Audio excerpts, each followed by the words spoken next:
Hello, Janesville, and welcome back to Park Place Views, the monthly program that aims to keep Janesville residents informed by highlighting the people, places, and partners of the City of Janesville. As always, this program is brought to you by the City of Janesville and JATV Media Services. I'm your host, Amanda Gilbert, the Communications Specialist in the City Manager's Office. In last month's episode, we sat down with Recreation Programmer Elena Knopfsinger, where we discussed the 2024 Spring and Summer Parks and Recreation Guide and all the fun things coming to Janesville this summer. Today, I'm so excited to have Suzy Baldwin, the Education and Outreach Director for the Janesville Performing Arts Center, join me to talk about their recently announced 2024-2025 season lineup and everything else JPAC has to offer. Before we raise the curtain, a little more about Education and Outreach Director Baldwin. Suzy has been singing for basically her entire existence and grew up doing community theater in Janesville, working with Spotlight on Kids, Beloit Civic Theater, Theater Unlimited, and anywhere else that would give her the chance to shine. Suzy holds a bachelor's degree in modern music with an emphasis in vocal performance, and before joining the JPAC crew, worked as the Director of Programming and Marketing for the Monroe Street Arts Center. Thank you so much for joining us today, Suzy. Yeah, thanks for having me, Amanda. It's going to be a great program, but before we get started, I wanted to give you a chance to tell our viewers a little bit more about yourself. Sure. Well, you covered it really well in your intro. Like you said, I'm originally from the Janesville area. Born here, raised here through high school, proud Craig Cougar graduate. I went away to college. First, I went to St. Louis, Missouri, and then I ultimately wound up at a college in Memphis, Tennessee, where I got my music degree, and then eventually made my way back to Wisconsin and have been living in Madison and working there until just about a year and a half ago. There was an opening at JPAC, and it was just really exciting to me, the idea of coming back and returning to do theater and grow a theater community that sort of helped raise me. I think it's so fun that you have found yourself back home and helping the community that you started in. I think that's such a great story for you and for the city as well. It's an absolute blast, and I think what's really special about it is I wouldn't be an adult that works in the arts without this community, and now the chance that I have to help raise other kids who are interested in the arts to hopefully become one day adults that work in the arts is just kind of a really beautiful thing. That is beautiful. So I want to start our interview off. JPAC, I think when people think of it, think of plays. And that's great because JPAC does plays. But you guys offer so much more in programs and classes. Could you tell us about some of the classes and programs that are offered? Absolutely, and I think you're right. When people think about the Janesville Performing Arts Center, they think about plays and musicals and those like theater-rich experiences. However, we have a really thriving live music scene. We have a really thriving comedy scene. A lot of people come to our improv shows, which are really great. We have those once a month. And then, like you said, we also have classes and workshops. For example, right now, we just started an adult improv class. This is the second iteration of this class that we've had because it was so popular the first time. And it just gives adults a chance to play a little bit because we don't get that chance as adults. We do adult classes, we do classes for kids. Some of our kids' classes are things like Theater Explorers, where our youngest performers get to come around and play, learn things like the art of improv, stage vocabulary. We do a little bit of singing, a little bit of dancing, just kind of give everybody a taste of everything. And for our teeny tiniest performers, we also do a class called Imagination Play. A lot of this class is based on children's books and using puppets and really getting into the ideas of creative play and how to tell a story. As you get into our older students, we do things like improv or workshops on auditioning. So really there's a myriad of things we do regarding classes and workshops at JPAC, and we are always growing and always expanding. So there's really something for everybody, no matter what level or where you're starting.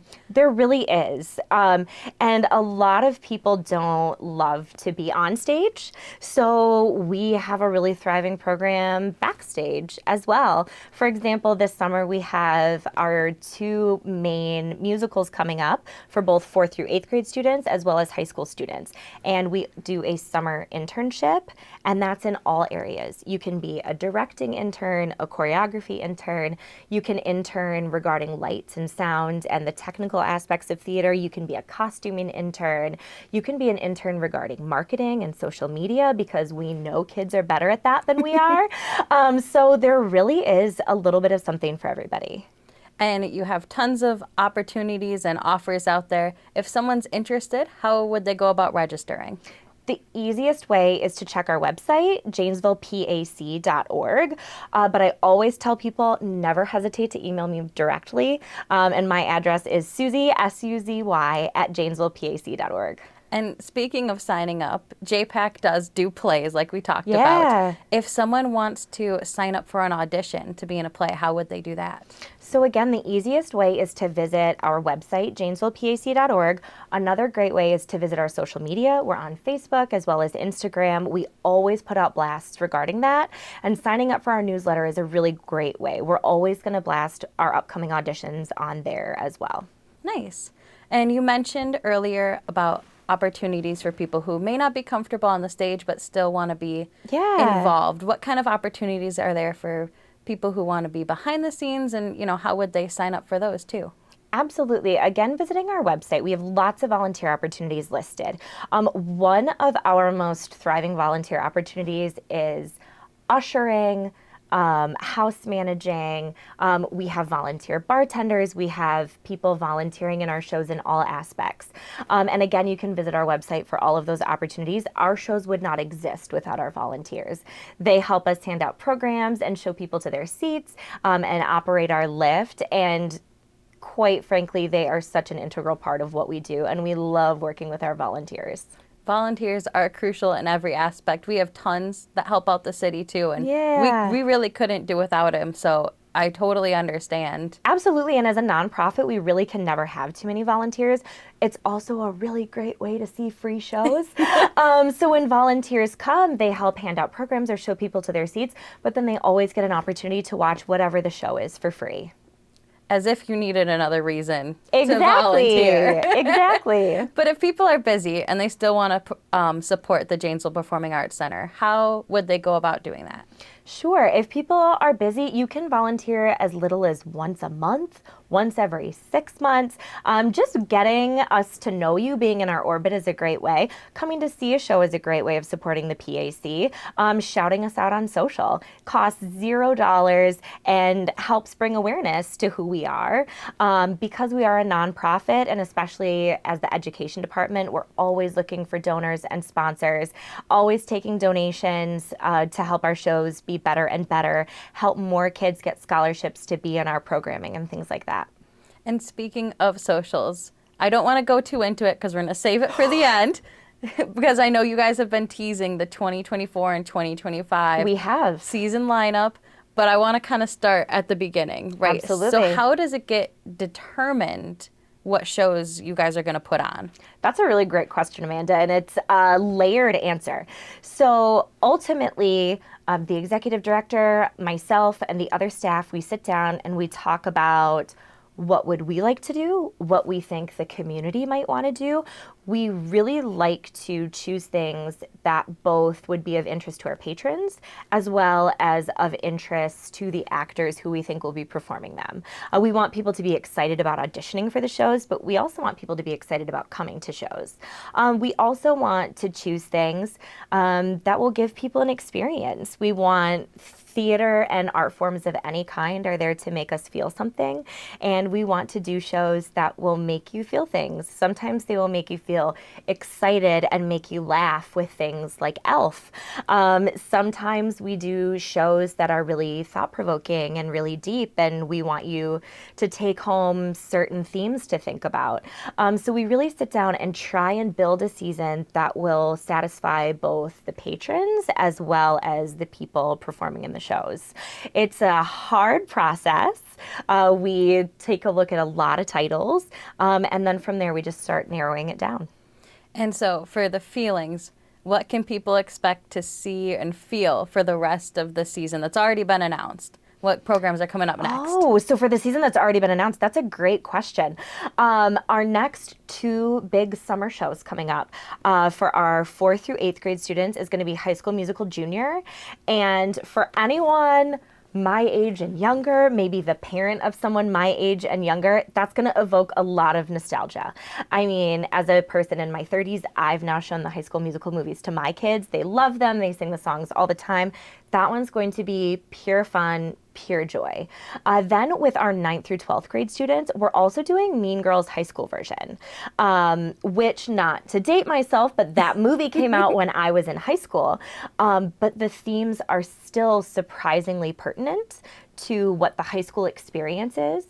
And we're talking about how to do that show in a way that really evokes the right themes. Female empowerment, anti-bullying, what it's like to be a teenager growing up in America and in schools right now. And Mean Girls, you know, like you said, it's still so relevant even though times have changed, you know. It doesn't matter that it came out a couple years ago. I won't date it so we don't date ourselves. 20, it's fine. You're right. The themes are surprisingly pertinent, which is why throughout the course of the show, we're talking about just because we're doing Mean Girls doesn't mean we are Mean Girls. And everyone in the cast and on our production team is participating in a campaign called Unapologetically Kind, which is a campaign that is a part of Stomp Out Bullying. And so we're really talking about, when you see something, you say something. How do you stand up for someone else? How do you stand up for yourself? How do you report things when you see them, especially in an age where cyberbullying is the largest form of bullying?